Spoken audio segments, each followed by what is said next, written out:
Excited to introduce our new easy-to-use part search feature. You'll be able to search for parts, view part details, check stock across depots, view order history, and analyze sales data faster and more efficiently.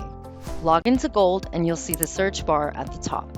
Type in the part name or number. No need to enter it fully. Partial entries work too.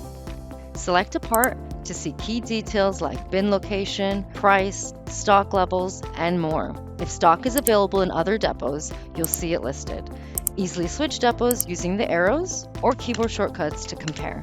Click the Orders tab to view a full order list for the selected depot. You can sort, filter, and even drag columns to customize your view. The Sales tab shows a 3-year sales history with options to view as a graph for trends, chart, or table. Or you can select Part Search from the navigation menu, enter the part details in the available search fields, and find the information you need. Searching and viewing parts has never been easier.